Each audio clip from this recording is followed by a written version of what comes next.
नमस्कार मंडळी, साई लक्ष्मीज रेसिपी चॅनलवर तुमचं मनापासून खूप खूप स्वागत आहे। तर आज आपण बनवणार आहोत आलू पराठा। बनवायला अगदी सोपा आणि खूप घट्ट पण नाही मळायचं आणि खूप पातळ पण नाही मळायचं। आपण नेहमी जसं चपातीला आपण कणिक मळून घेतो ना, तसंच मळून घ्यायचं। आणि इथे मी थोडंसं वरून तेल टाकलंय। तेल टाकून पण परत एकदा मळून घ्यायचं। ते छानपैकी असं मऊ असं कणिक मळून घ्यायचं। तर बघा, इथे जास्त पण घट्ट नाही आणि खूप पण पातळ नाही, मध्यम असं मळून घेतलंय। तर आता ह्याला प्लेट झाकून 15-20 मिनिटं असंच भिजत ठेवूयात। तर आता आपण बटाट्याची स्टफिंग बनवून घेऊयात। त्यासाठी इथे मी उकळलेले बटाटे त्याची साल काढून घेतले, ते पण आता खिसून घेऊयात।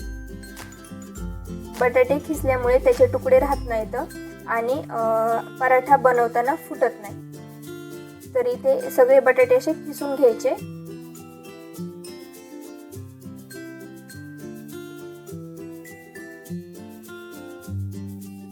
तर आता इथे आपले बटाटे सगळे खिसून झालेत। तर इथे मी 1 चमचा हिरव्या मिरच्याची आणि अद्रकची पेस्ट टाकली। तर इथे मी हिरव्या मिरच्या 4 घेतल्या होत्या आणि 1 इंच आलं। तर आता वरतून थोडीशी कोथिंबीर, कसुरी मेथी टाकायची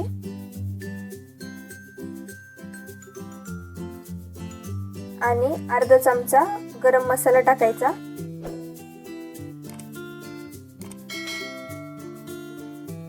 अर्धा चमचा जिरे पावडर टाकायची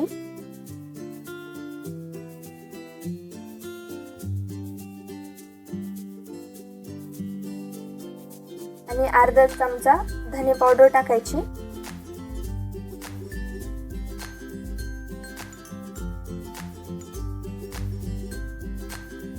थोडीशी चिली फ्लेक्स टाकायची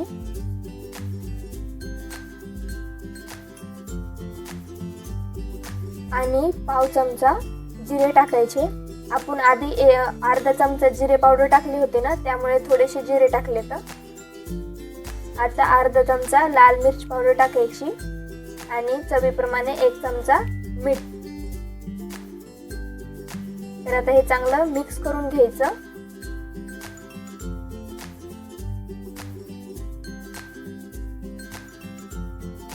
तर हे चांगलं मिक्स करून घेतलंय आणि आपल्याला ज्या साईजचे पराठे बनवायचे त्यासाठी आपण ह्याचे गोळे असे बनवून घेऊया। बघा, इथे मी ह्या साईजचे असे गोळे बनवलेत। तुम्हाला जी साईज आवडती ना, तसे म्हणजे छोटे मोठे बनवायचे असतील तर तसे तुम्ही स्टफिंगचे गोळे बनवू शकता।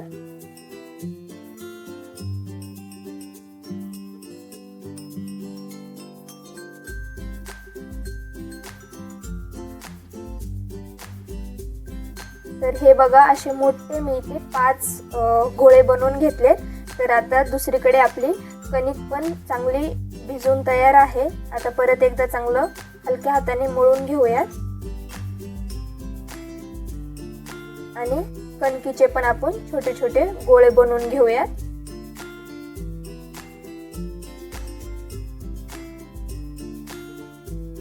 चांगले हातावर असे मळून गोळे बनवून घ्यायचे।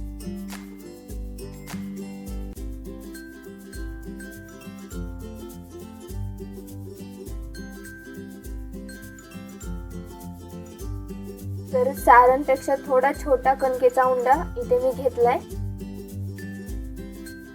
तर आता हा कणकेचा गोळा कोरड्या कणकेमध्ये मिक्स करून घ्यायचा, थोडासा असा घोळून आणि हलक्या हाताने थोडंसं लाटून घ्यायचं।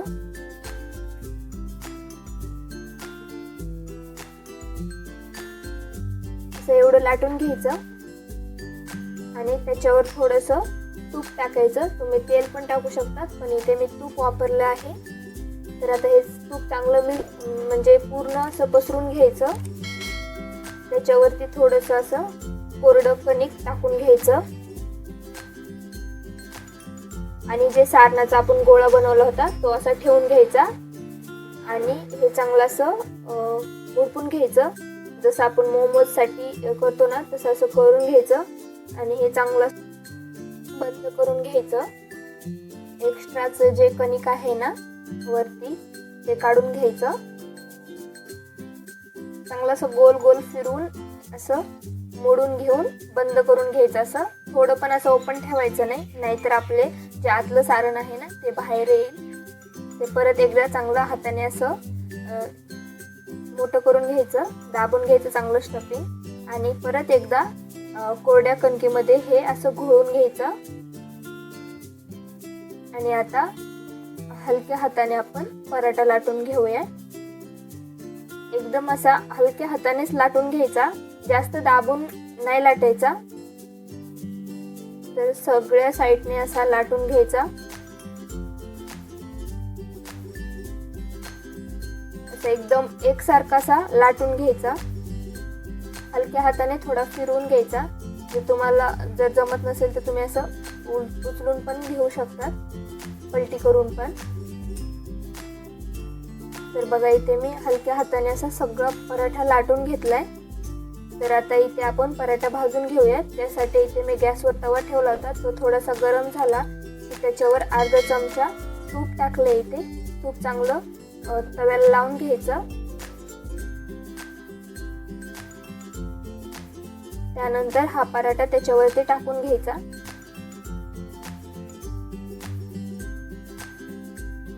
तर आता हलकेसे बबल्स आल्याच्या नंतर हा पराठा असा पलटी करून घेऊयात.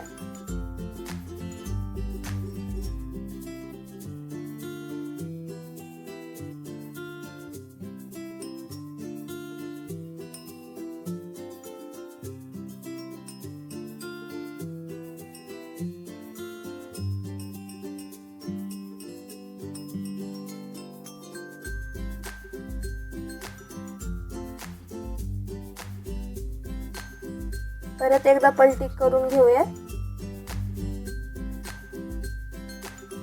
आणि वरतून थोडंसं तूप टाकून चांगलं भाजून घेऊयात. थोडंसं साईडनं म्हणजे कडेने पण तूप टाकायचं आणि चांगलं खरपूस म्हणजे ब्राऊन कलर होईपर्यंत भाजून घ्यायचा. तुम्ही बघू शकता तिथे किती टम्म असा फुगलाय आणि एकदम असा गुबगुबीत आपला पराठा तयार आहे. तर हा गरमागरम आलू पराठा दह्यासोबत किंवा लोणच्या सोबत किंवा सॉस सोबत पण खूप छान लागतो खायला. तर तुम्ही पण ही रेसिपी नक्की ट्राय करा आणि कमेंट करून नक्की सांगा की पराठे कसे झालेत ते. अशाच नवीन नवीन रेसिपी पाहण्यासाठी साईलक्ष्मीज रेसिपी या चॅनलला सबस्क्राईब करा. धन्यवाद.